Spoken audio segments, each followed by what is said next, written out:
Case हो रहा है, कहा कि एक मीनार के आधार से, जबकि हमने कहा मीनार कैसे होंगे, आधार जिसको क्षैतिज कहेंगे, बेस कहेंगे, तो कहा मीनार के आधार से 20 मीटर की दूरी पर स्थित भूमि के एक बिंदु से मीनार की चोटी का उन्नयन कोण कितना डिग्री है, 30 डिग्री। तो कहा मीनार की ऊंचाई ज्ञात कीजिए। देखिए छोटे स्तर से क्वेश्चन से धीरे धीरे बड़े स्तर पर चल जाएंगे। जैसे अगर आप इस AB को अगर आप मीनार कहते हैं तो ये जो हो गया एक तरह से आधार हो गया, अर्थात धरातल हो गया, और आधार के कहा 20 मीटर की दूरी पर मान लिया जाए कि यहां से आधार से इसके 20 मीटर की दूरी पर मान लीजिए बिंदु C है, और यहां से कहता है कि इसके मीनार का जो शीर्ष है, और मीनार का शीर्ष जो है ये आधार के 20 मीटर दूरी किसी बिंदु से ये उन्नयन कोण जो बनाया है वो कितना डिग्री का बनाया है, ये 30 डिग्री का बनाया है।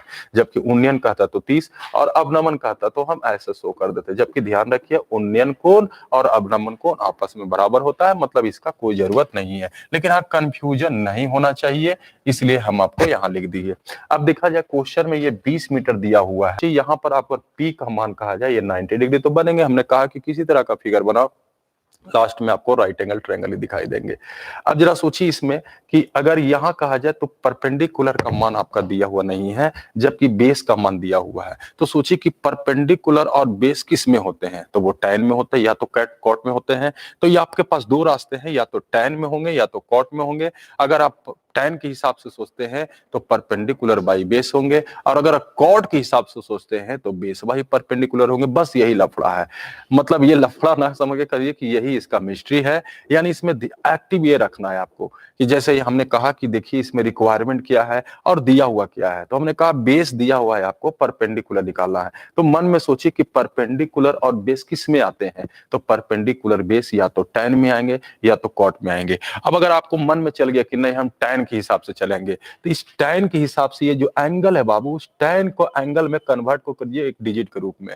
मतलब tan अगर आप दिमाग में बैठा लिए हैं तो यहाँ पर एंगल कितना है, 30 है, तो tan 30 को ऑपरेट कीजिए। यानी जो आपको दिमाग में बैठा tan, तो उस एंगल को tan से कोऑपरेट कीजिए। अगर आपको दिमाग में बैठ गया sin, तो sin को एंगल से कोऑपरेट करेंगे, मतलब sin को एंगल को हिसाब से इसको एक्टिव कर देंगे। तो अब जरा सोचिए कि अगर हम इसमें tan 30 लाते हैं, क्योंकि पहले से दिमाग में बैठ गया आपका कि परपेंडिकुलर दिया हुआ नहीं है, बेस दिया हुआ है, तो परपेंडिकुलर और बेस किस में रिलेशन होता है, तो tan में। यानी 30 डिग्री को tan के आधार पर छोड़िए तो tan 30 का मान कितना होते हैं, तो 1/√2। अब देखा जाए हमने कहा कि लगभग क्वेश्चन में आप किताब कहेगा ऊपर, हम लोग कहेंगे नीचे, जो निकालना है बगल में गुना कर सकते हैं। थोड़ा सा यहाँ पर मेहनत कीजिए। अब जरा सोचिए, इसको आप मन में सोचिए, या तो कोई 1:√3 पूछ सोचेगा कि ये परपेंडिकुलर हो गया, ये बेस हो गया, क्योंकि ये अपने आप में परपेंडिकुलर है, और ये बेस है क्योंकि आप tan के आधार पर इसको ऑपरेट किए हैं। अब जरा सोचिए मान किसका दिया हुआ है, तो बेस का मान दिया हुआ है, तो बेस का मान आपका √20 दिया हुआ है। आप सोचिए कि यहाँ से, या तो क्योंकि जगह नहीं रहेंगे बाबू, हमने हिंट्स के रूप में कह दिया कि आप ऐसे सोचिए या बात ऐसे सोचिए। अब जरा सोचिए आपका बेस क्या है, यहाँ से तो √3 है, तो बेस का तुलना बेस से हो गया। और निकालना क्या था आपको, तो ऊंचाई अर्थात परपेंडिकुलर का मान निकालना है, तो 1 से गुना करेंगे, देखिए आंसर हो गया। या इसी में आप रेशनलाइजेशन करते हैं तो रेशनलाइजेशन भी कर सकते हैं, इसमें कोई परेशानी आपको होने वाला नहीं है। यानी आंसर आपका 20/√3, ये भी आंसर सही है। या अगर आप रेशनलाइजेशन करते हो तो 20√3/3 आएंगे। ऊपर नीचे हम रेशनलाइजेशन कर दिए हैं। इसके बाद अगर कहा जाए तो √3 का अगर आप मान दे देते हैं, ठीक है, √3 का मान कहा जाए तो ये 1.732 हो जाएंगे, और बाकी 3 से भागा दीजिएगा, फ्रेश कर लीजिएगा, तो आपका आंसर जो है ऑप्शन नंबर डी के बराबर आ सकते हैं। क्लियर है, कोई डाउट तो नहीं होना चाहिए। तो ऐसे अगर आप करते हैं तो ज्यादा बेहतर होंगे। ठीक है, चलिए नीतीश कुमार टिकारी जी, कोई बात नहीं है। यानी अगर थोड़ा सा आप ध्यान रखते हो तो कोई बहुत बड़ा चैप्टर ये नहीं है, हवा मत बनाइए। और देखिए सिर्फ ऑपरेट करने के लिए आना चाहिए, और टाइप आपके पास माध्यम है जिससे आप हाइट एंड डिस्टेंस सीख सकते हैं, खास करके रेलवे का एग्जाम का क्वेश्चन। ध्यान दीजिए, इस बार कहा गया कि एक पतंग की सिर्फ स्केचिंग ढंग से करना है, अंडरस्टैंडिंग ढंग से करना है, मतलब कहने का मतलब फिगर अगर बन गया सही से तो फिर कोई परेशानी नहीं इस तरह के क्वेश्चन में। अब देखा जाए उसी तरह से क्वेश्चन नंबर 2 को देखते हैं, कहता उस पतंग की डोरी की लंबाई ज्ञात कीजिए। अब आपको सोचना चाहिए पतंग की डोरी कैसा होगा, तो पतंग की डोरी ऐसे रहते हैं। कोई भी पतंग उड़ेगा तो पतंग की डोरी सीधा नहीं रहेगा, पतंग की डोरी थोड़ा तिरछा रहेंगे। तो कहा पतंग की डोरी की मालूम कीजिए जो 36 तल के साथ, ये हो गया 36 तल, तो 36 तल के साथ कहता है कि वो 30 डिग्री का कोण बनाता है। ये देखिए 30 डिग्री का कोण बना दिया। जबकि कहता है कि पृथ्वी से, ये देखिए पृथ्वी का ये 36 तल का, ये पृथ्वी से पतंग की ऊंचाई जो है 75 मीटर है। तो कहा कि बताइए इसका मान आपसे पूछ रहा है। अब जरा सोचिए कि इसका मान अगर पूछ रहा है, कुछ भी मन में सोच लीजिए, X Y Z alpha beta H, कुछ भी सोच सकते हैं। अब जरा सोचिए कि यहाँ पर फिर से राइट एंगल ट्रायंगल बना कि नहीं। अब आपको दिमाग में बैठाना है कि क्या दिया हुआ है, क्या निकालना है, और उसके हिसाब से हम निष्पत्ति को लगाएंगे कि साइन लगाने में फायदा है, कॉस लगाने में फायदा है, कि टाइन लगाने में फायदा है।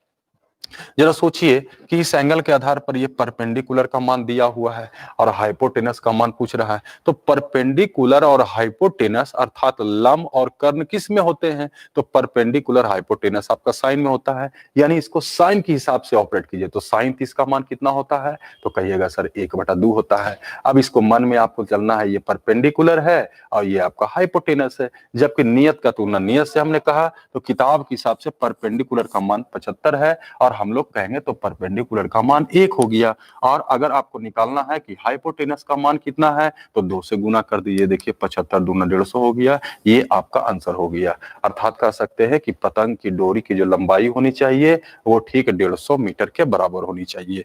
तो लगभग क्लियर है। बिट्टू जी, बिक्कू जी, राकेश 150 मीटर, नीतीश कुमार भी ला रहे हैं 150 मीटर, अच्छी बात है। चलिए 150 मीटर सब लोग का आ रहा है, ठीक है।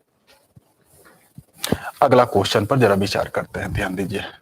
और कुछ क्वेश्चन जैसे एंगल के हिसाब से भी कॉमन सेंस लगाइएगा, है ना। जैसे कहने का मतलब है कि अगर ए बी सी है और यहाँ पर 45 दे दिया, ठीक है। हाँ, कभी कभी कॉमन सेंस भी मतलब कभी कभी और इजी बन जाए, इससे खाली फिगर देखने से ही बन जाए तो क्या दिक्कत है।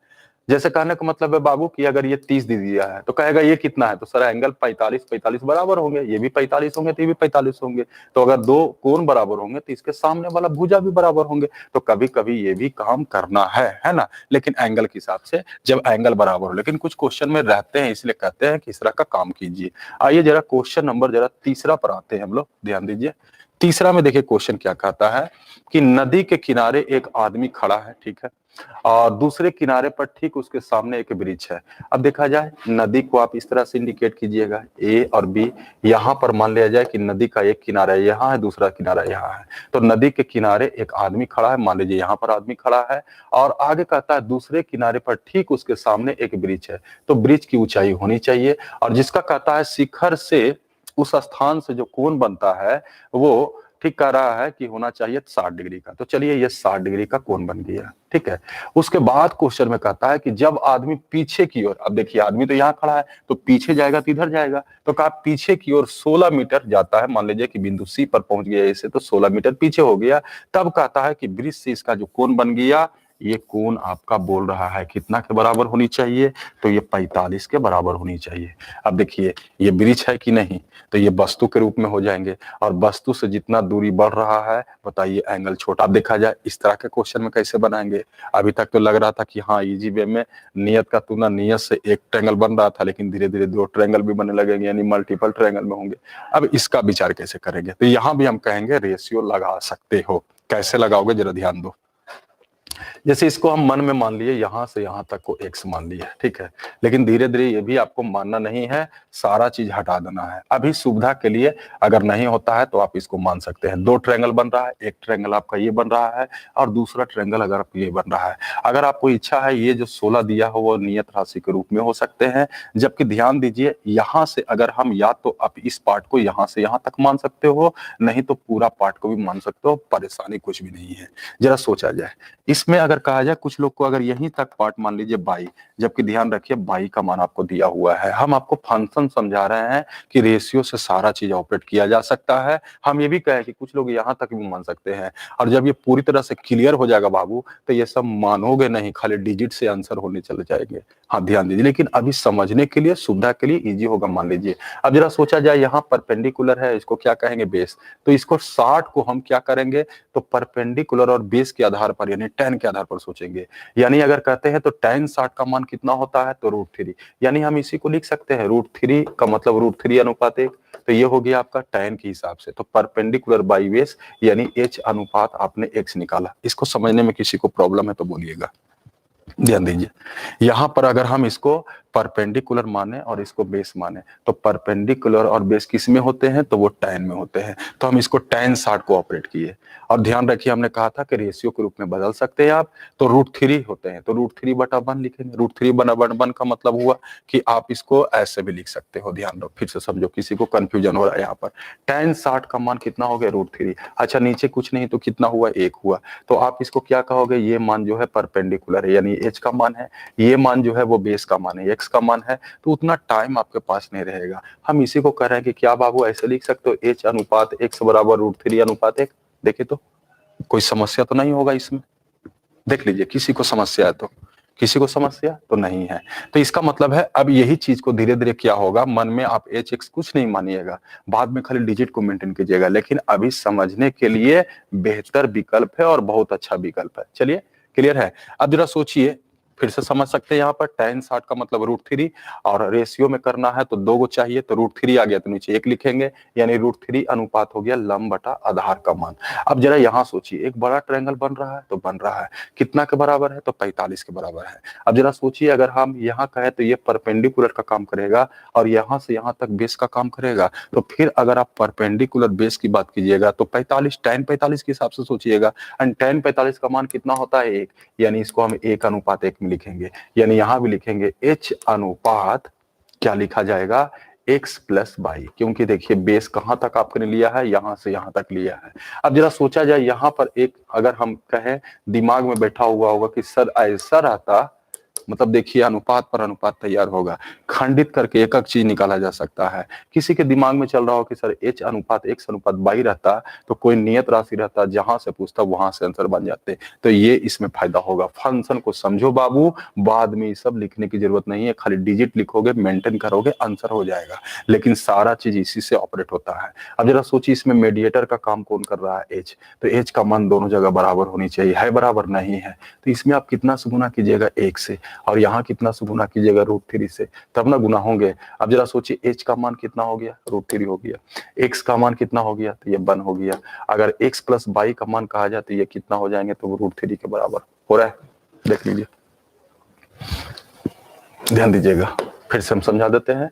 इसमें देखा जाए √3 से गुना किया, इसमें 1 से किया, क्योंकि √3 गुना 1 √3 होते हैं, यहाँ भी √3 गुना 1 √3 हो गया। अब यहाँ से जो सिंगल सिंगल उसको निकालने की कोशिश किया तो h का मान √3 हो गया, x का मान देखिए 1 हो गया, और x प्लस y का मान कहा जाए तो ये √3 के बराबर हो सकते हैं।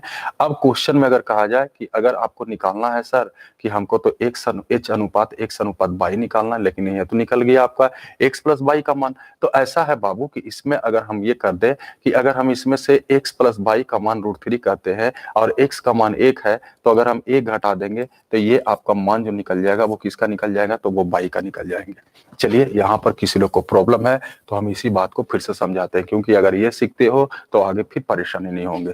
फिर से समझ सकते हैं। सबसे पहले हम इसको tan 60 के आधार पर किए थे, तो यहाँ पर h अनुपात x का जो मान हुआ था वो आपका वैल्यू के रूप में आए थे √3 अनुपात 1, यही था आपका।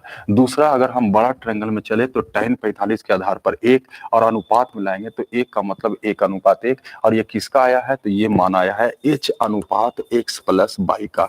हमने कहा कि ऐसा करो बाबू, यहाँ से cos x अनुपात यानी h अनुपात x अनुपात अगर आप y निकालना चाहते हैं तो सारा चीज निकल जाएगा। कैसे, तो मेडिएटर देखिए यहाँ पर h है, तो मेडिएटर को हम बैलेंस करने के लिए जरा सोचिए इसमें कितना से गुना करेंगे, यहाँ गुना करेंगे, सॉरी यहाँ गुना करेंगे आपको 1 से, और यहाँ गुना करेंगे √3 से। अब देखा जाए इसमें से किसी को भी निकालेंगे तो 1 से गुना करेंगे, थ्योरी पता है। इसमें से किसी को निकालेंगे तो कितना से गुना करेंगे, √3 से गुना करेंगे। अब सारा चीज हम अलग अलग कर दिए हैं और इसको उठा लेंगे जबकि हम मान लाएंगे तब। अब जरा सोचिए इसके बाद क्या करना है, तो अगर अलग अलग निकला है तो h का मान देखिए √3 हो गया, यही आपको समझा रहे थे। x का मान निकालना है तो ये 1 हो जाएंगे। अब कहिएगा y का मान कैसे निकलेगा, तो ये अगर हम इसका मान निकालना चाहते हैं तो 1 गुना √3।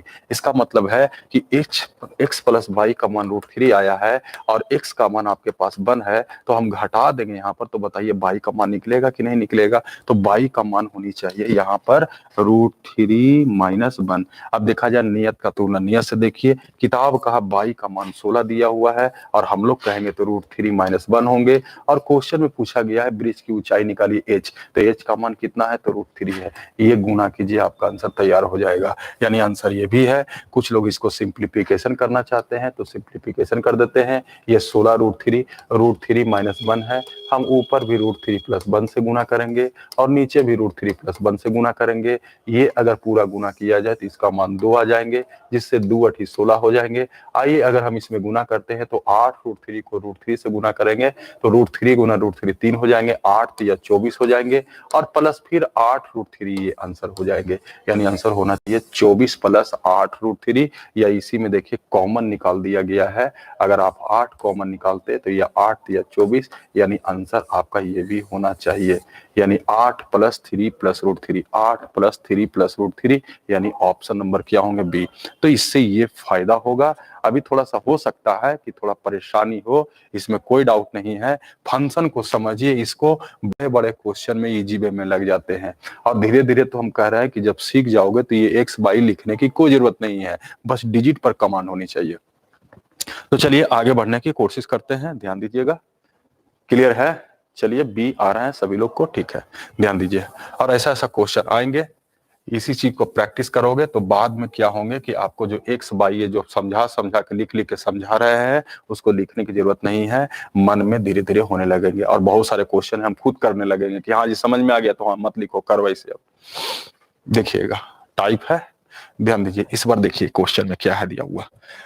कहता है कि भूमि के किसी बिंदु से मीनार की चोटी का उन्नयन कोण जो है वो 30 डिग्री है। एक मीनार था, भूमि से किसी बिंदु से उन्नयन कोण 30 डिग्री है। आगे कहता है मीनार की ओर 30 मीटर जाने पर, मीनार के करीब और जाते हैं 30 मीटर तो उसका उन्नयन कोण 60 डिग्री हो जाता है। तो कहा मीनार की ऊंचाई क्या? जस्ट लाइक उसी तरह का क्वेश्चन है।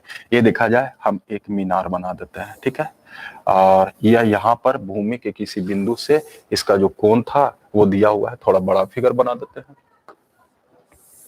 ये देखा जाए, यहाँ पर मान लिया जाए कि ये ए था, ये बी था, ये मीनार हो गया, एक बिंदु सी है और यहाँ पर जो एंगल बन रहा था वो पहले कहा कि कितना बनना चाहिए? 30। लेकिन कहता है कि अगर हम मीनार की ओर कितना आगे बढ़ते हैं तो कहा 30 मीटर। मान लीजिए यहाँ से यहाँ तक अगर हम डी बिंदु पर जाते हैं तो ये 30 मीटर बढ़ गया, जिससे कहता है अब कोण जो बनेंगे, ये कोण कहता है कि बनना चाहिए कितना डिग्री का? तो 60 डिग्री का। अब क्वेश्चन में कहा बताइए मीनार की ऊंचाई ज्ञात कीजिए। फिर वही चीज है, फिर अगर आप इसको x मानना चाहते हैं तो मान सकते हैं यहाँ तक पार्ट को, यहाँ तक पार्ट को क्या मान सकते हैं? y मान सकते हैं।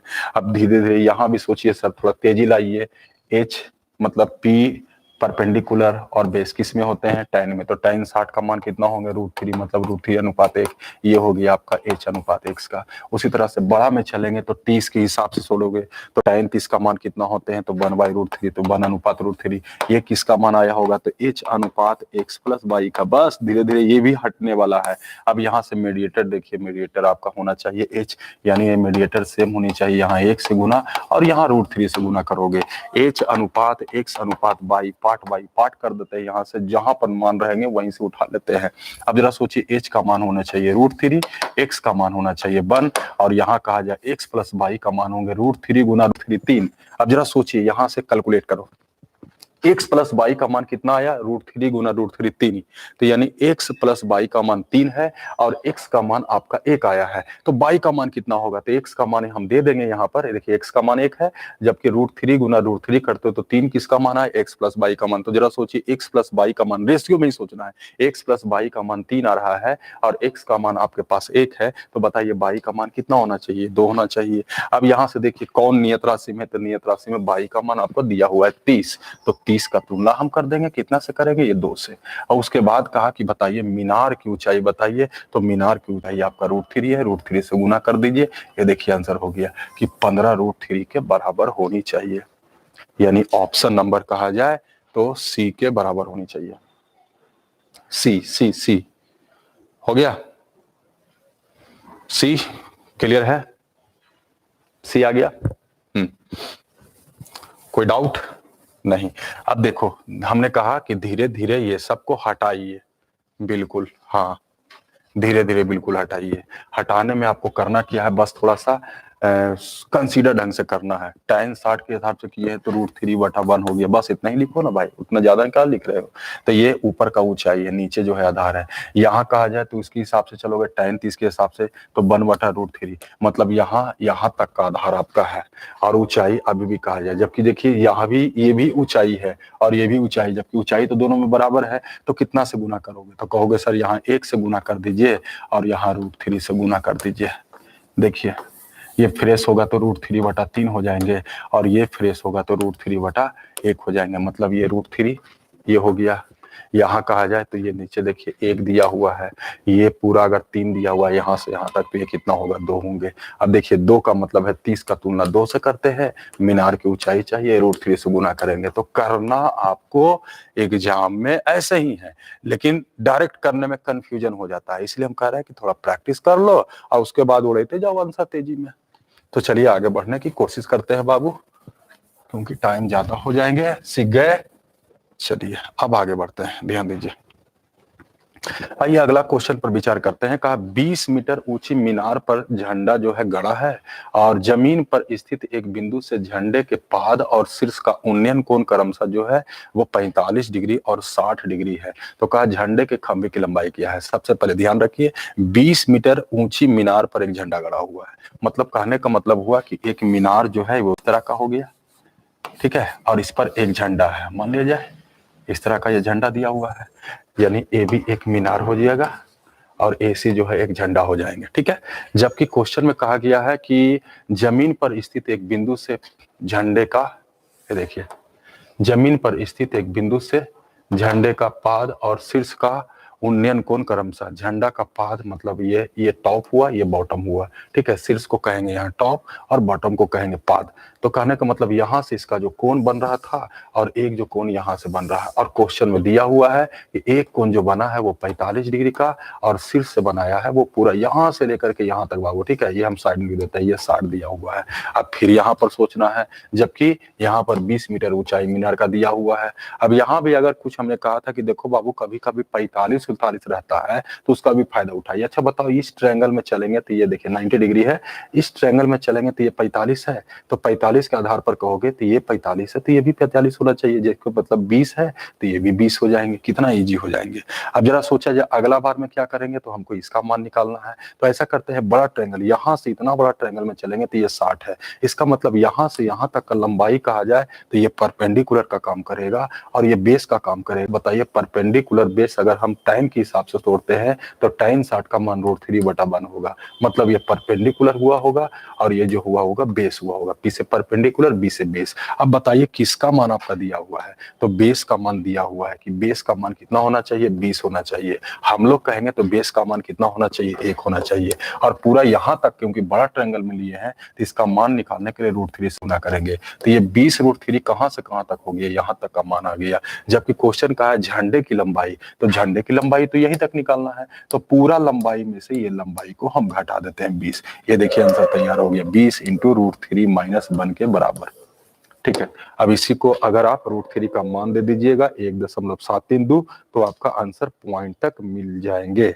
क्लियर है? कोई डाउट तो नहीं होंगे? ठीक है, शायद डील कीजिएगा तो 14.64 के बराबर आ रहे हैं सर, 14.64, यानी ऑप्शन नंबर आपका बी आ जाएंगे। इसका मान रखा जाएगा ना 1.732, हाँ। अब 1.732 कीजिएगा तो एक तो खत्म हो जाएंगे, यानी 0.73 से गुना कर देते हैं, आपका आंसर आ जाएंगे। और कभी कभी एग्जाम में तो यही आंसर दे देते हैं, ठीक है। तो मेन प्रोसेस सीखना है, जोड़ घटाव थोड़ा सा कर लेने पड़ेगा आप लोग को। आगे बढ़ने की कोशिश जरा करते हैं, ध्यान दीजिएगा। देखा जाए अगला क्वेश्चन पर जरा विचार करते हैं। ये देखिए इस बार भी कहा है कि मीनार पर 10 मीटर लंबा एक झंडा खड़ा है और जमीन पर स्थित एक बिंदु से झंडे के पाद और शीर्ष का उन्नयन कोण क्रमशः 30 डिग्री और 60 डिग्री है। मीनार की ऊंचाई निकालना है। इस बार झंडे की लंबाई दे है, मीनार की ऊंचाई निकालना है, मतलब वही चीज है। छोड़ दें, बन जाएंगे? नहीं, इसमें ऑप्शन भी नहीं है आपका, देख लीजिए, कोई दिक्कत नहीं है। ये देखा जाए, ये मीनार हो गया यहाँ तक, ठीक है, ये भी इसके ऊपर जो है एक झंडा हो गया, ठीक है ऐसा। और इस बार इसका लंबाई दिया हुआ है आपका 10, और यहाँ से कोण जो है वो बना गया है, एक जो है वो 30 डिग्री छोटा है, एक जो है वो बड़ा है वो 60 डिग्री है, यहाँ से यहाँ तक, ठीक है। वो साइड में भी देता है 60, यहाँ से यहाँ तक का कोण है, ठीक है। और ये कोण आपका 30 दिया हुआ है। अब यहाँ पर देखिए इसका मान पूछ दिया। अब जरा सोचिए, इसमें आपको रिलेशन निकालना है तो फिर आप रिलेशन निकाल सकते हैं, कोई परेशानी नहीं है। अगर इच्छा है तो आप इसको भी मान सकते हो, कोई परेशानी नहीं है, ठीक है। बस मन में आपका टारगेट होना चाहिए। अब जरा सोचा जाए, यहाँ से अगर आप चलते हो इस ट्रायंगल से तो 30 है, तो 30 के हिसाब का मतलब है tan 30 का मान 1/√3 यानी 1:√3। ये किसके बराबर हुआ होगा? तो 1:y के बराबर, लंब बटा आधार tan 30, यानी ये परपेंडिकुलर का काम किया होगा और ये बेस का काम किया होगा। दूसरे बार में अगर हम चलेंगे तो यहाँ पर परपेंडिकुलर, सॉरी इसको जेड मान देते हैं क्योंकि बाई आप मान चुके हैं। दूसरे बार में चला जाएगा तो अगर हम कह दें तो इस बार देखिए आपका बड़ा ट्रायंगल में परपेंडिकुलर कौन हो जाएंगे? तो वो जेड हो जाएंगे। कुछ लोग तो ऐसा भी है कि कुछ लोग इसको खाली मान सकते हैं कि सर ऐसा है सिर्फ इतना ही मान लीजिए ना, क्या दिक्कत है? कोई परेशानी नहीं है बाबू। हाँ, अगर ऐसे मानते हो तो डायरेक्ट उठा लेंगे, कोई दिक्कत नहीं है। अब इस बार देखा जाए, इस बार अगर हम 60 के आधार पर ऑपरेट करें तो यहाँ तक परपेंडिकुलर होगा, मतलब x प्लस जेड का मान परपेंडिकुलर होगा और ये बेस होगा। जबकि tan 60 का मान कितना होता है? √3, तो इसको हम √3:1 लिखेंगे। अब बताइए परपेंडिकुलर कहाँ से कहाँ तक अभी बड़ा ट्रायंगल में है? तो x प्लस जेड, जबकि यहाँ पर कहा जाए तो बेस अभी भी वही है। अब बताइए मीडिएटर सेम होनी चाहिए, मीडिएटर इसमें कौन है? तो बाई है, यानी बाई का मान बराबर होनी चाहिए, यहाँ 1 से गुना और यहाँ आपका √3 से गुना, तभी ना मीडिएटर बाई बराबर होगा। अब इससे फायदा होगा कि x/y/z निकालना है, सारा चीज निकल जाएंगे। पहले जो सिंगल है उसको निकाल लेते हैं। तो सिंगल में देखा जाए x का मान कहा जाए तो ये 1 होना चाहिए, बाई का मान कहा जाए तो √3 होना चाहिए, x प्लस जेड का मान कितना कहेंगे तो √3 गुना √3 3 हो जाएंगे। 3 जो है किसका मान आ गया? तो 3 जो है x प्लस जेड का मान आ गया, जबकि x का मान कितना है आपका? 1 है, तो जेड का मान कितना होंगे? तो ये 2 होंगे। अब जरा देखा जाए 10 का तुलना हम कितना से करेंगे? 2 से करेंगे। और क्वेश्चन पूछा गया मीनार की ऊंचाई निकालिए, तो मीनार की ऊंचाई का मतलब है x का मान कितना है? 1 है। ये देखिए आंसर तैयार हो गया, यानी 5 मीटर के बराबर होनी चाहिए। कोई डाउट है बाबू तो बोलिएगा, कमेंट नहीं कर रहे हैं इसलिए, एकदम बको ध्यानम बगला के ध्यान की तरफ पढ़ रहे हैं जी। चलिए अच्छी बात है, लेकिन कमेंट कर दीजिएगा। हाँ, मतलब अगर नहीं समझ में आएगा तो कमेंट कर दीजिएगा, दूसरा स्टाइल से बताएंगे, परेशानी कुछ नहीं है। बहुत तरह का तरीका इसमें है, लेकिन हमको लगा ये तरीका सबसे इजी पड़ेगा समझने में भी और नियत का तुलना नियत से करने में भी, इसलिए ठीक है। लेकिन बाकी एडवांस का बैच होता है तो उसमें अलग अलग तरीका और भी होते हैं। चलिए अगला क्वेश्चन पर जरा विचार करते हैं। देखिए जाए 7वां नंबर क्वेश्चन में, 7वां नंबर क्वेश्चन में कहता है एक ही क्षैतिज तल पर एक ब्रिज और एक 40 मीटर लंबी एक मीनार है। मीनार की चोटी से ब्रिज के पाद और शीर्ष का अवनमन कोण जो है वो 60 डिग्री 45 डिग्री है। तो ब्रिज की ऊंचाई और दोनों के बीच की दूरी, मतलब 2 क्वेश्चन पूछा है, ब्रिज की ऊंचाई भी पूछा है और दोनों के बीच की दूरी भी पूछा है, लेकिन आपका ऑप्शन जो है वो एक ही है। तो चलिए कोई बात नहीं है, दोनों क्वेश्चन हम बता देंगे, ऑप्शन एक ही है तो क्या दिक्कत है। ये देखा जाए ऐसा करते हैं कि ये मीनार हो गया और ये आपका ब्रिज हो गया, जबकि इन दोनों के बीच की दूरी को ऐसे डिनोट कर दिया जाए, ठीक है। ये AB और इसको मान लेते हैं CD, ठीक है। अब यहाँ पर देखिए 3 वेरिएबल आ गया, जबकि क्वेश्चन में बोला गया है क्या क्या, जबकि एक चीज ये भी दिया हुआ है, एक क्षैतिज तल पर एक ब्रिज और एक 40 मीटर लंबी मीनार है। तो मीनार की लंबाई शायद दे चुका है, मीनार अगर इसको मानते हैं तो ये 40 दे चुका है, ठीक है। ये कभी भी इसका नियत राशि के यूज में कर लीजिएगा। आगे कहता है कि मीनार की चोटी, ये मीनार की चोटी हो गया, ब्रिज के पाद, ये ब्रिज का पाद हो गया, ठीक है। और कहा शीर्ष, ये शीर्ष हो गया। उसका क्रमशः कोण जो है, एक जो कोण बना रहा है वो 60 डिग्री का बना रहा है और एक यहाँ से इसको आप इसके समानांतर होगा, ये आपका 45 डिग्री का कोण बन रहा है। क्वेश्चन में पूछा गया ब्रिज की ऊंचाई बताए, जबकि ये मान और ये मान आपको बराबर होंगे, जबकि ये पूरा मान आपको दिया हुआ है। परेशानी कुछ भी नहीं है।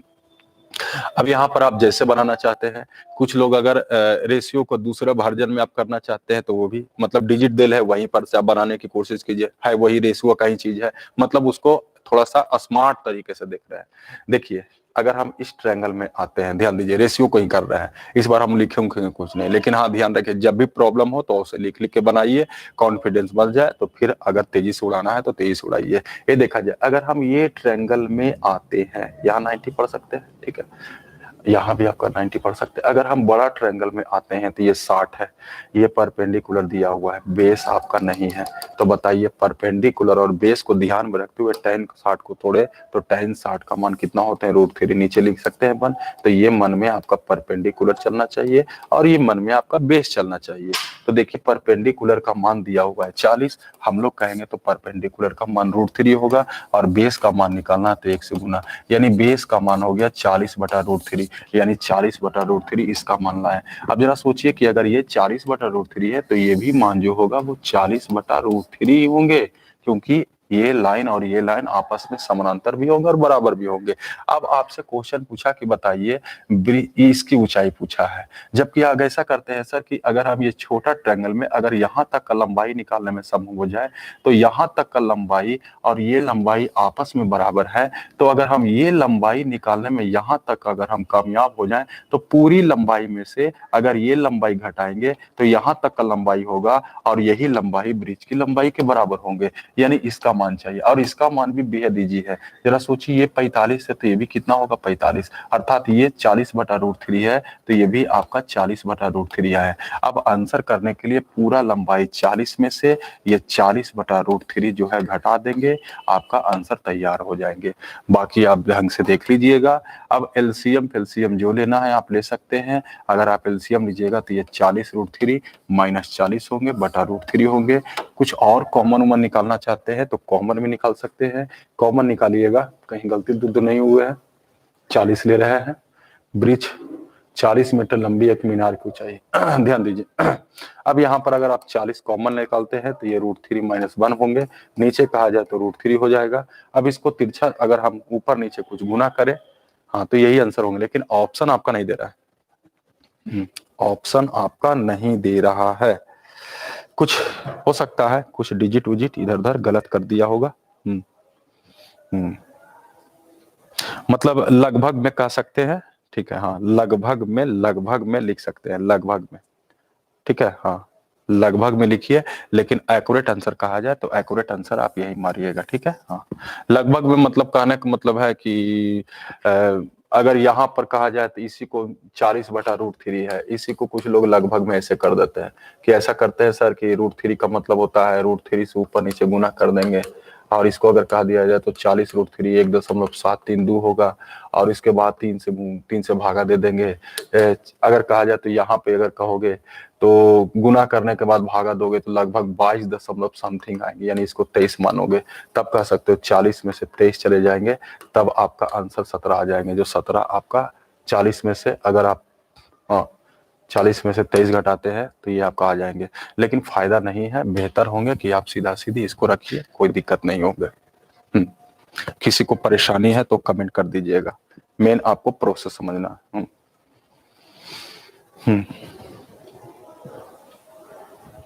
क्या लिख रहा है?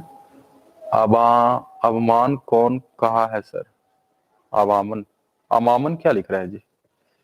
अवनमन कौन कहाँ है सर? अवनमन कौन तो बताया गया, पहले ही बताया गया आपको। अवनमन कौन पहले ही तो बता दिया गया। देख लीजिए, प्रॉब्लम नहीं होनी चाहिए। अवनमन कौन पहले ही बता दिया गया आपको। हाँ ठीक है, हाँ तो ब्रिज की ऊंचाई जो हो जाएंगे वो इतना हो जाएंगे।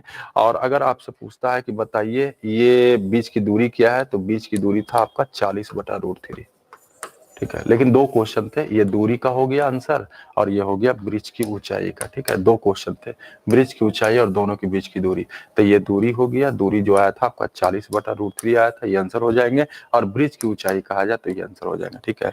अब नमन कोण इसमें अगर कहा जाए ओहो अवनमन दिखाना है, ठीक है, जबकि हमने ये क्लियर किया, देखो ध्यान दो, अवनमन कोण उन्नयन कोण आपस में बराबर होते हैं, हम सारा चीज क्लियर कर चुके हैं, बस ध्यान से सुनिए। अवनमन कोण उन्नयन कोण आपस में बराबर होते हैं, मतलब कहने का मतलब है कोई आपको फिगर देखने वाला नहीं है, क्योंकि दोनों बराबर होते हैं। अगर इच्छा है तो हमको शो कर देते हैं कि अवनमन कोण कहाँ पर बन रहा है, उन्नयन कोण कहाँ बन रहा है, घबराने की जरूरत नहीं है। लेकिन हमने कहा कि अवनमन उन्नयन बराबर होते हैं, इसलिए अवनमन कोण भी रहता है तो आप उसको उन्नयन कोण के रूप में बदल सकते हैं। ठीक है मृत्युंजय जी, चलिए हम शो करके दिखा देते हैं कहाँ पर अवनमन होंगे। जबकि ध्यान रखिए हम बार बार बोल रहे हैं, उसके लफड़ा में मत पड़िए, अवनमन कोण उन्नयन कोण दोनों बराबर होते हैं। लेकिन हाँ, किसी को शो करवा के दिखाना है तो हम शो करवा देते हैं। आइए शो कर देते हैं। और बने थे ना, ये हो गया आपका अवनमन कोण 60, ये उन्नयन कोण हो गया। यहां से देखिए ये बन गया, ये बन गया आपका उन्नयन अवनमन कोण 30 का, तो ये हो गया 30। लेकिन इससे कोई फर्क पड़ने वाला है ही नहीं, तो क्या जरूरी है, इसलिए हम पहले ही क्लियर कर चुके हैं। ठीक है हाँ।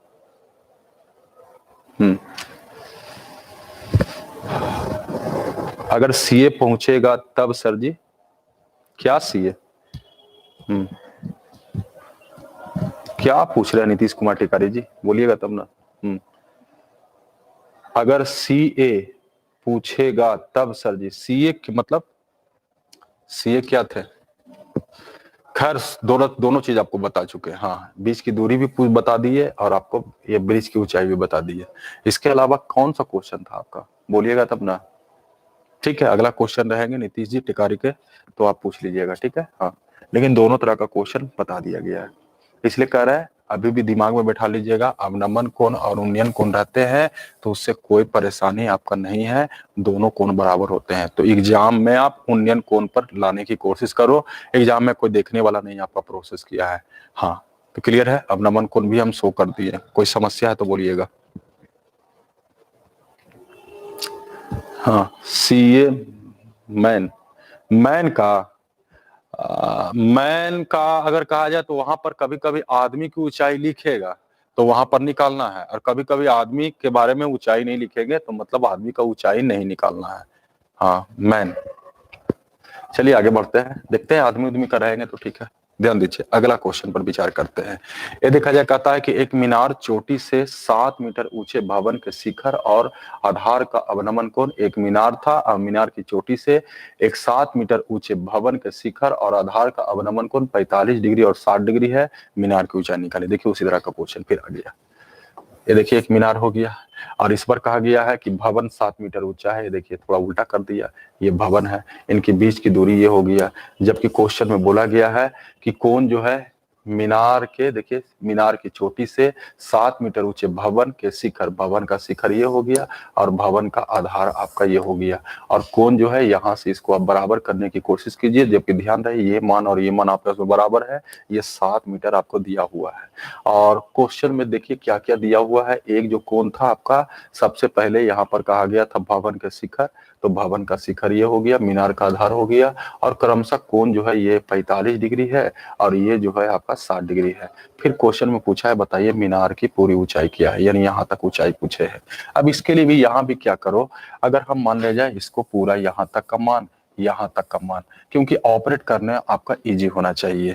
अब इसको जहां से आपको इच्छा लगे तो आप इसको ऑपरेट कर सकते हैं, परेशानी कुछ नहीं है। आइए यहाँ फिर से हम सोचने की कोशिश करें।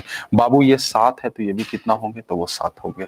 यानी आपको चाहिए क्या यहाँ पर, अगर हम x ले लेते हैं और इसको क्या मान लेते हैं 22, तो ये भी क्या हो जाएंगे आपका 22, जबकि यहाँ भी 90 होंगे, यहाँ भी 90 होंगे। अब इसको ऑपरेट किया जाए, 2 गो ट्रायंगल दिखाई दे रहे हैं जहां से आप इसको बना सकते हैं। जबकि ध्यान दीजिए, ऐसा करते हैं जरा छोटा चलते हैं, ये 45 है तो ये x, तो ये भी आपको बराबर होनी चाहिए, ये भुजा बराबर, तो कल के डेट में आप इसको भी x बोलिएगा तो ये भी आपको x बोलिएगा। देखिए थोड़ा सा ज्योमेट्री लगाने से क्या फायदा होता है। अब जरा सोचिए कि आगे हम फिर से बड़ा ट्रायंगल में चलते हैं, 45 का यूज कर चुके हैं, ऐसा ही मुजबानी। अब 60 के आधार पर चलेंगे तो 60 के आधार पर क्या होगा, 60 के आधार पर कहेंगे तो हम लोग ये कह सकते हैं कि tan के आधार पर छोड़ा जाए तो tan 60 का मान √3 होंगे, या नीचे 1 लिखना तो 1 भी लिख सकते हैं, और हम लोग कहेंगे तो यहाँ पर x + 7 बाई क्या होंगे, x होंगे। जबकि आप कह सकते हैं यहाँ से इन दोनों को जल्दी से आप गुना भी कर लीजिए, नहीं तो कुछ लोग अनुपात में बनाना चाहते हैं तो हम कह रहे हैं अनुपात में भी बनाइए, कोई फर्क नहीं पड़ता है। अगर आप इसी को अनुपात में सोच सकते हैं तो ऐसा सोच सकते हैं, एक था आपका x + 7 और एक था x, और इन दोनों में अनुपात आपका आया था √3 अनुपात 1 आया था। ये अंतर का तुलना अंतर से जहां से कीजिए, तो किताब का 7 का, हम लोग कहेंगे तो √3 - 1 का। आगे पूछा गया है कि बताइए मीनार की ऊंचाई, तो मीनार की ऊंचाई यहाँ से यहाँ तक, यहाँ से यहाँ तक का मतलब है √3 से गुना कीजिए, ये निकल गया मीनार की ऊंचाई। अब इसको आप गुना कीजिएगा तो ये 7√3 होगा। यहाँ पर अगर आप कहा जाए तो रेशनलाइजेशन करोगे √3 - 1 ऊपर नीचे √3 + 1 से, ये देखिए आंसर हो जाएगा। यहाँ पर कीजिएगा तो आपका मान 7√3 होंगे। बस मान को आपको पुट करना है ढंग से और बटा 2 हो जाएंगे, भागा दे देना है आपको, ठीक है। देख लीजिए किसी को परेशानी है तो, किसी को भी परेशानी है तो आप देख सकते हैं। हाँ, थोड़ा सा कैलकुलेशन होंगे बाबू, इसमें तो कोई दो राय नहीं है, कैलकुलेशन थोड़ा सा है, कैलकुलेशन थोड़ा सा रहेंगे। 7√3 √3 + 1 बटा 2 आएंगे। हाँ, कभी कभी ये भी आंसर हो जाता है। ऐसे इसका आंसर होंगे 16.56, 16.56 यानी ऑप्शन नंबर ए। चलिए आगे बढ़ने की कोशिश करते हैं, अगला क्वेश्चन पर जरा विचार करते हैं। ध्यान दीजिए, क्वेश्चन नंबर जरा 9 पर आते हैं। ये देखा जाए 9 में क्या है आपका, कहता है 9 में कि एक हवाई जहाज ठीक दाएं और बाएं नदी में दो जहाजों का अवनमन कोण क्रमशः 60 डिग्री और 45 डिग्री है। हाँ, यानी कि एक देखिए नदी हो गया और एक हवाई जहाज उड़ रहा है यहाँ पर, तो ये हो गया एक नदी के दो किनारे हो गया, ठीक दाएं और बाएं का दिया, और ये कोण जो है क्रमशः एक 60 डिग्री है और एक क्या है फिर 45 डिग्री, फिर अवनमन कर रहा है, तो ऐसे निकालना पड़ेगा, ठीक है। ये 60 है 45, लेकिन हमने कहा कोई जरूरत नहीं है, छोड़ दो, ज्यादा बेहतर होंगे। इन दोनों के बीच की दूरी जो है वो 1 किलोमीटर दिया हुआ है। अगर इच्छा है तो A, B, C और D मान लेते हैं। इच्छा है तो आप इसको फिर से वही चीज, अगर ज्यादा कॉन्फिडेंस हमको गौड़ा जाए तो पहले ऐसे ही करने की कोशिश करो, ज्यादा बेहतर होंगे। उसके बाद आप टोटल जहां से आप निकालिए, मतलब ये एक सीखने का एक अच्छा प्रोसेस है, जिससे आप हंसरा का फंक्शन समझ जाओगे, और पूरा फंक्शन समझने के बाद फिर पुटिंग वैल्यू, जहां पर कभी एंगल है तो एंगल से बना दिया, कभी ऐसा ही रेशियो को उड़ा दिया, डिजिट से उड़ा दिया, ठीक है। तो सारा चीज, लेकिन बेसिक आपका ये जानकारी अगर रखते हैं तो कोई परेशानी नहीं होंगे। देखिए बड़े बड़े क्वेश्चन में भी आप लगा सकते हैं, जहां भी कंफ्यूजन होते हैं। अब जरा सोचा जाए, मतलब कुछ लोग तो ये भी करेंगे, सर 45 सही है तो सर ये 22 है तो ये भी 22 हो जाएंगे, बिल्कुल कर सकते हैं। लेकिन जहां पर आपको लगे डिजिट रहता तो वहां पर कर देते, लेकिन यहाँ नहीं है तो बेहतर होंगे कि यहाँ पर एंगल के हिसाब से चलिए। अब जरा सोचा जाए, अगर हम इस ट्रायंगल में चलते हैं तो ये tan 60 के आधार पर आप √3 अनुपात 1 लिखोगे, ये किसके मान के बराबर हुआ, तो h अनुपात x के बराबर। अगला हम यहाँ से h अनुपात y निकाल लेते हैं, तो h अनुपात y मतलब tan 45, ये देखिए 1 अनुपात 1। मतलब कभी भी आपको दिमाग ओझल हो जाए तो आप ऐसे बनाने की कोशिश करो, परेशानी कुछ भी नहीं है, और सीख जाओगे, इतना अच्छा सीख जाओगे कि पूरा बाद में फिर x y लिखने की जरूरत नहीं है। एक बताया भी था हिंट्स दे करके। अब जरा सोचिए, यहाँ पर दोनों में h बराबर है तो बराबर नहीं है, तो यहाँ 1 से गुना कीजिएगा, यहाँ √3 से गुना कीजिएगा। आइए h का मान कहा जाए तो √3 होंगे, x का मान कहा जाए तो ये 1 हो जाएंगे, और y का मान अगर कहा जाए तो y का मान यहाँ पर फिर से आपका √3 हो रहा है। देख लीजिए किसी को परेशानी है तो देखिए, h का मान √3, x का मान 1 गुना 1 1, h का मान 1 गुना √3 लिखा हुआ है, y का मान √3 हो गया।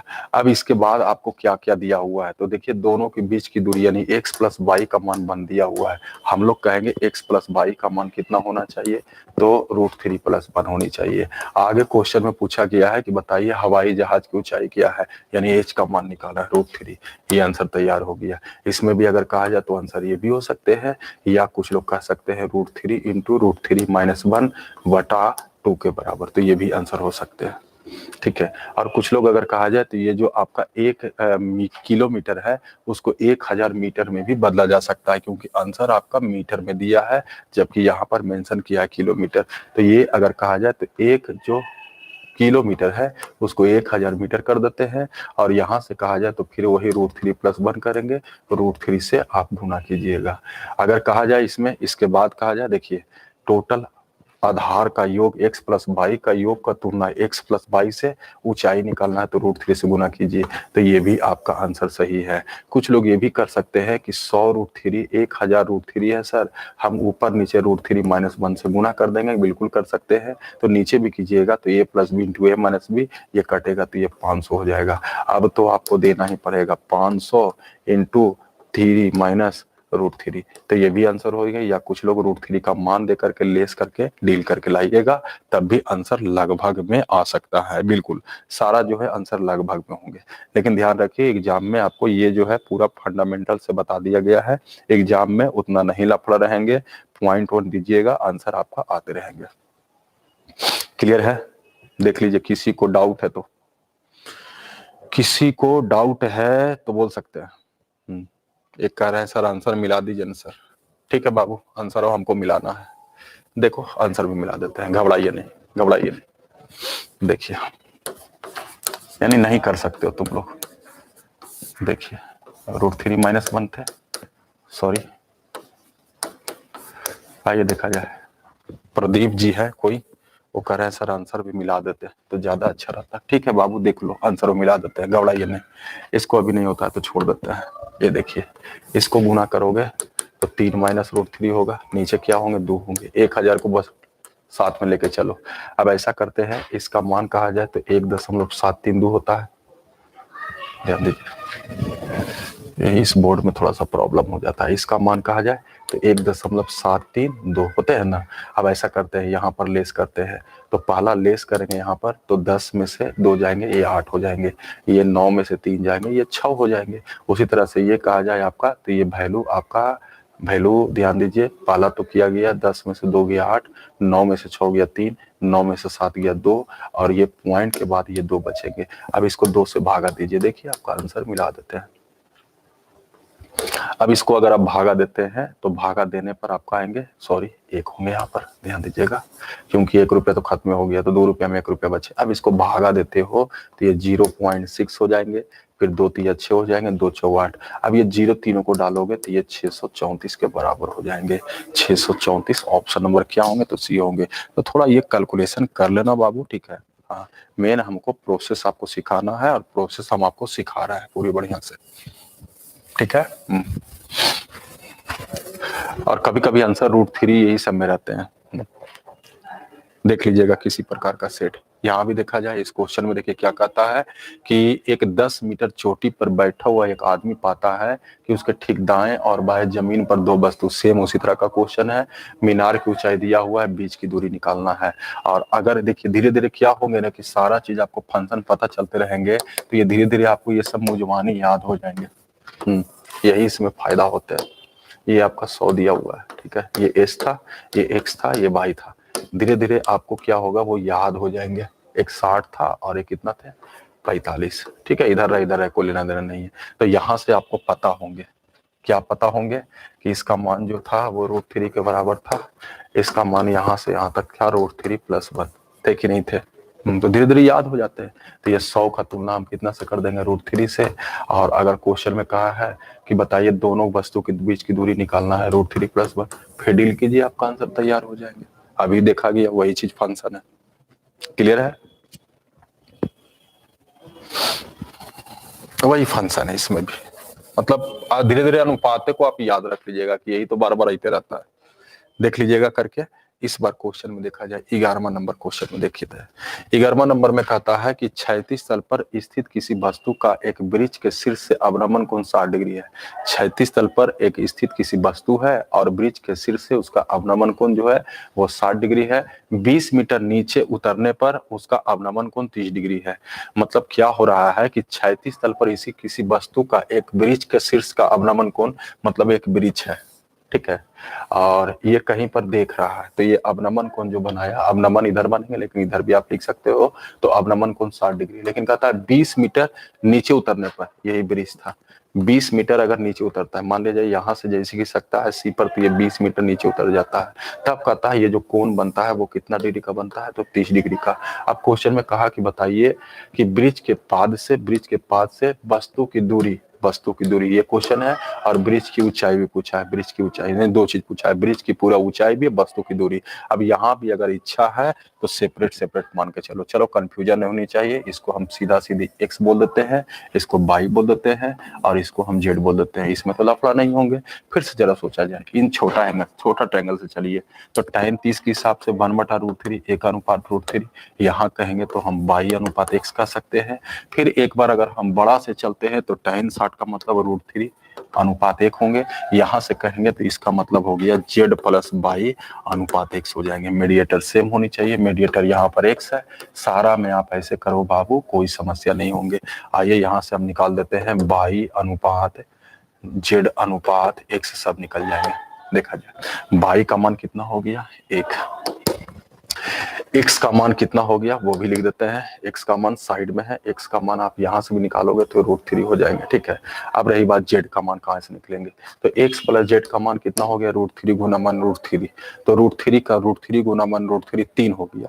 तो x z + y का मान 3 हुआ, जबकि y का मान 1 है तो z का मान कितना होगा 2 होगा। अब देखिए 20 का तुलना कितना से होंगे 2 से होंगे। क्वेश्चन में ये देखिए जो पूछा जाएगा उसका जवाब निकालने चले जाइए। पहला में कहा कि ब्रिज से पास से वस्तु की दूरी क्या है, यानी x का मान निकालना है।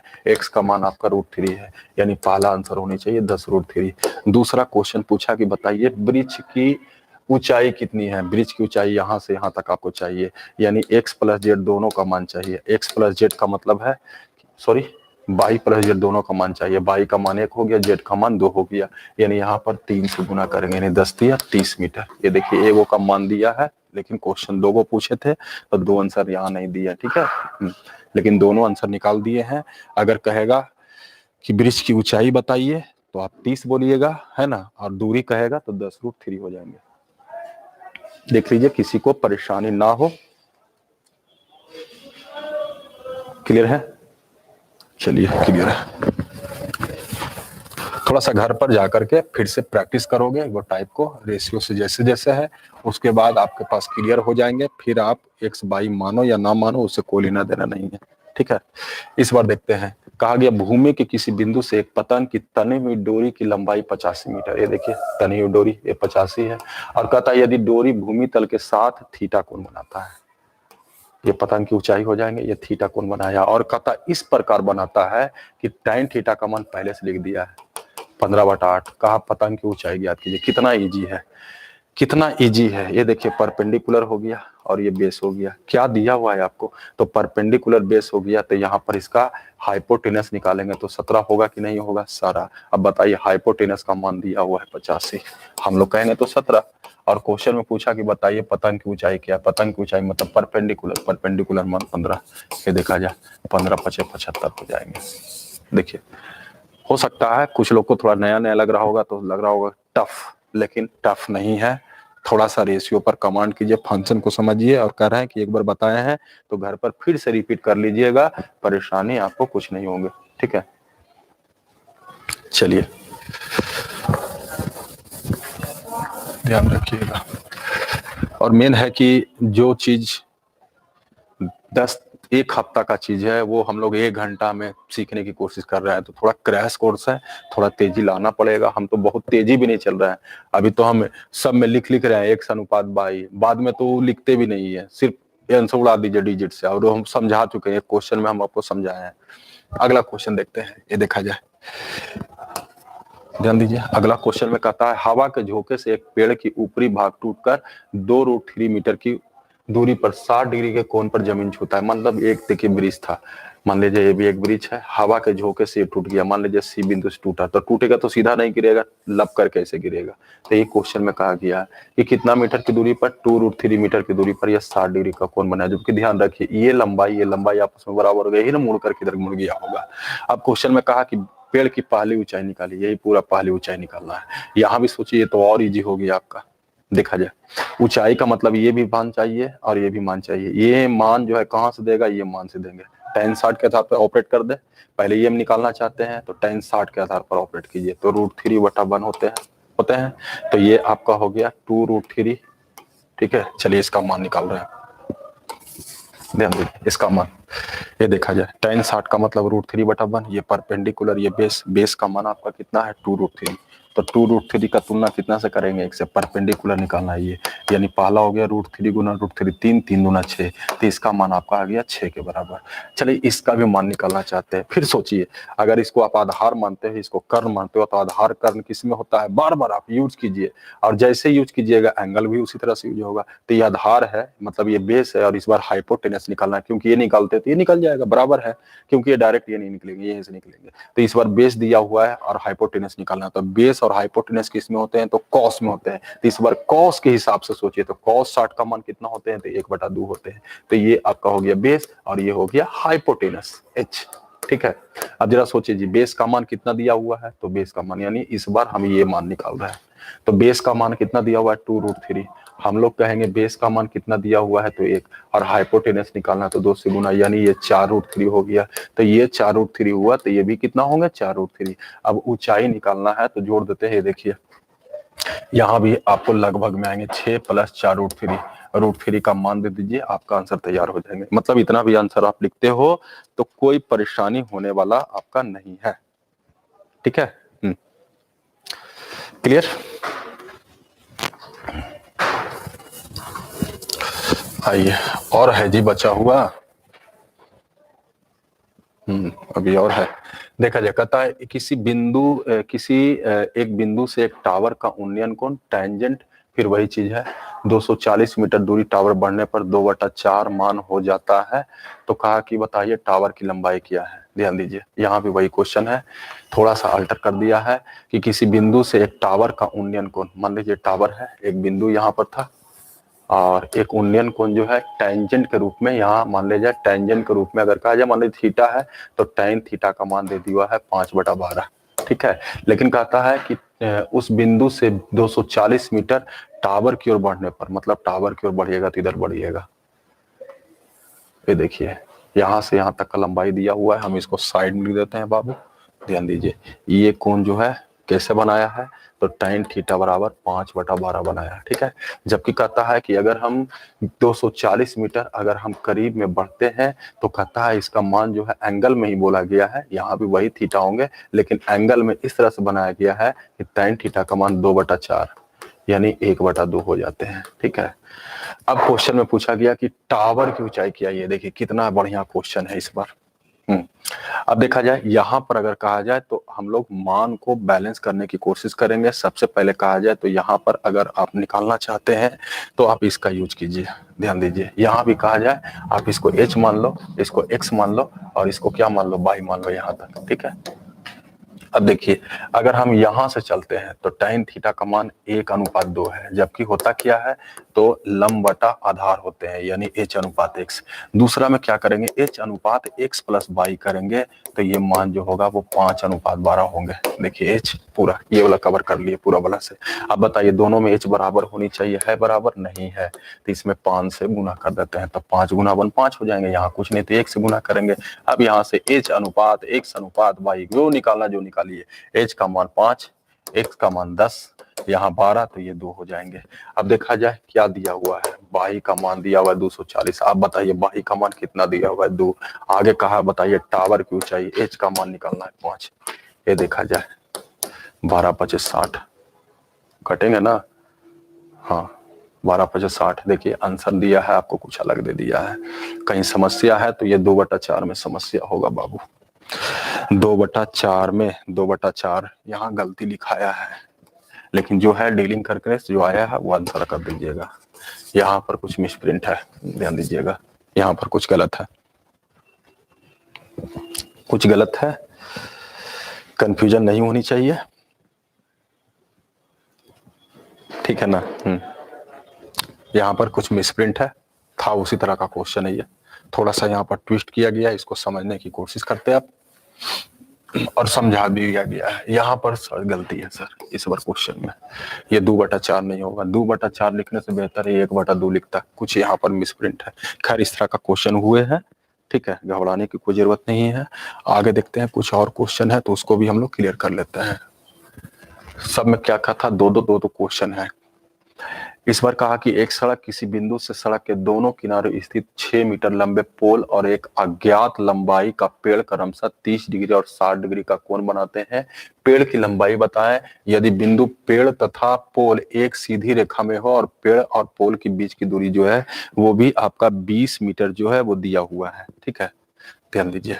यहाँ पर कह सकते हैं कि एक क्षैतिज दूरी हो जाएंगे और एक में अगर हम पेड़ बना दें, देखिए कहता है सड़क के किसी बिंदु से एक सड़क के दोनों किनारे, सड़क का ये दोनों किनारा हो गया, दोनों किनारे पर स्थित एक 6 मीटर लंबा पोल तथा एक अज्ञात लंबाई का पेड़ क्रमशः 30 डिग्री और 60 डिग्री का कोण बनाता है, तो पेड़ की लंबाई बताइए। यदि बिंदु पेड़ तथा पोल सीधी रेखा में हो, देखा जाए ये पेड़ हो गया, ये थोड़ा सा पोल हो गया, ठीक है, थोड़ा फिगर बड़ा कर देते हैं, थोड़ा नीचे कर देते हैं, अच्छा लगेंगे। ये देखिए सड़क की चौड़ाई हो गया, ये बिंदु मान लिया जाए वो बिंदु हो गया, थोड़ा छोटा बड़ा कर देते हैं, ठीक है। ये देखिए फिगर ये हो गया, फिर से समझ लीजिए।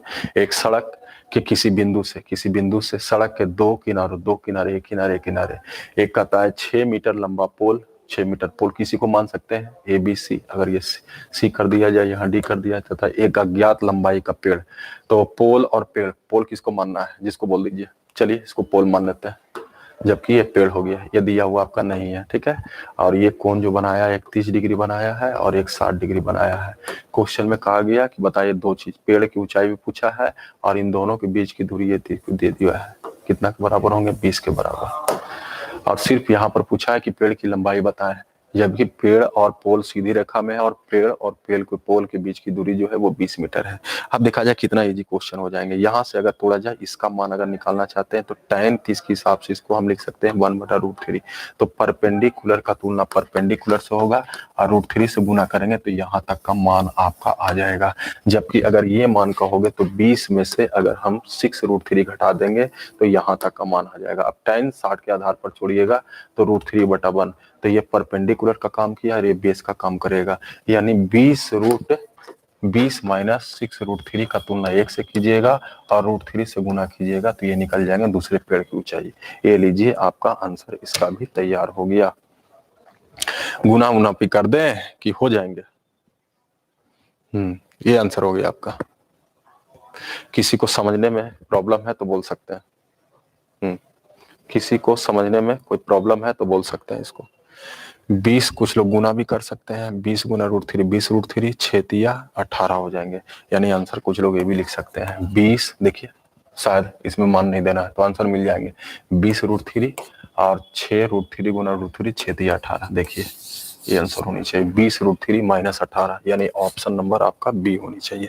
बस यहाँ पर समझिए, इस बार ज्यादा नहीं माने उन्हें, किसी को समस्या है तो देख सकते हैं, ऐसे कहीं भी अगर देख लीजिएगा बहुत फास्ट भाग रहे हैं सर। ए अनुज, तू तो कल भी बोल रहा था यार, अब खत्म हो गया तो तुम देखो ना, रामायण खत्म हो गया तो सब कह रहा ये कहाँ था वो कहाँ था। फिर से समझा देते हैं, घबराओ मत। बहुत फास्ट है। चल फिर से देख, फिगर तो समझना है आपको,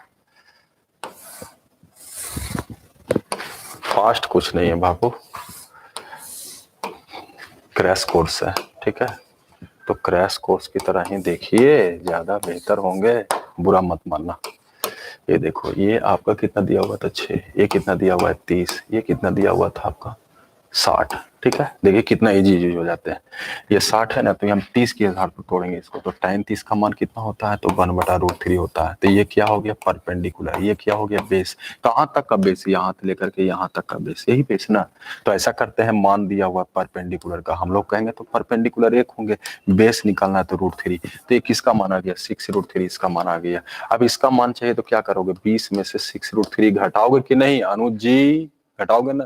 अब बताइए इसका मान निकालना है, तो tan 60 के हिसाब से ये परपेंडिकुलर, ये बेस, तो tan 60 का मतलब √3/1, तो ये परपेंडिकुलर और ये आपका बेस का मान आपके पास हाजिर है 20 माइनस 6√3, हम लोग कहेंगे तो 1, और परपेंडिकुलर ब्रिज की ऊंचाई निकालना है तो √3 से गुना करेंगे। अब क्लियर है अनुज, अंत वाला तो सब भला, फास्ट नहीं ना है, देख लो।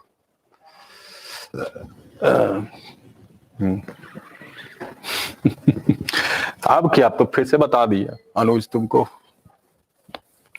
अब परेशानी नहीं होनी चाहिए। आइए अगला क्वेश्चन भी है, चलिए ये भी क्वेश्चन है। कहा एक झील, जरा समझिएगा, अच्छा क्वेश्चन भी है। कहा एक झील से 200 मीटर ऊंचे किसी बिंदु से एक हवाई जहाज का अवनमन कोण जो है वो 45 डिग्री है। ये देखा जाए, मान लिया जाए कि अगर हम इसको झील बोल दें, ये झील का ये सतह है, ठीक है, हाँ ये झील का सतह हो गया पूरा, है ना, झील पानी का सतह ये। अब कहता है 200 मीटर ऊंचे किसी बिंदु से, मान लीजिए यहां से यहां तक चले तो ये 200 मीटर ऊंचे है, एक बिंदु यहाँ पर है ए, ये बी, ए बिंदु से एक जहाज जो है उड़ रहा है, मान लीजिए जहाज सपोज कीजिए यहाँ पर उड़ रहा है, ठीक है, और यहां से इसका कोण बनाता है, ये देखिए 200 मीटर ऊंचे बिंदु से एक हवाई जहाज का उन्नयन कोण जो है 45। अब इसको तो मिलाना पड़ेगा यहाँ से, ठीक है, लेकिन झील का सतह यही है, सतह यही 200 मीटर ऊंचे, यहां से इसको मिला देते हैं तो ये कोण जो बना है वो कितना डिग्री का बना है, 45 डिग्री का बना है। इसके बाद कहता है पानी में उनकी परछाई। अब जरा सोचिए, ई भी तो 200 होगा, अब पानी में अगर उसको परछाई कहेंगे तो परछाई कहां से कहां तक जाएगा, जबकि अगर हम इसको एक्स बोल देते हैं, ध्यान रखिए, इसको आप कुछ भी मान सकते हैं, कोई लेना देना नहीं है, क्योंकि लास्ट में पूछा है कि बताइए झील की सतह से हवाई जहाज की ऊंचाई, झील की सतह से हवाई जहाज की ऊंचाई। अब जरा सोचिए कि इसका फिगर अगर आप बनाते हैं नीचे झील के सतह पर तो क्या फिगर बनेंगे, ये पूरा पूरा पूरा डिजाइन नीचे बनेंगे, शैडो बनेंगे ना। और क्वेश्चन में कहा गया है कि अवनमन कोण 75 डिग्री पर है, यानी ये यहीं से देखता है ये कोण को, ये क्वेश्चन हो गया आपका, ये आपका दिया हुआ है 75 डिग्री, ठीक है, हाँ।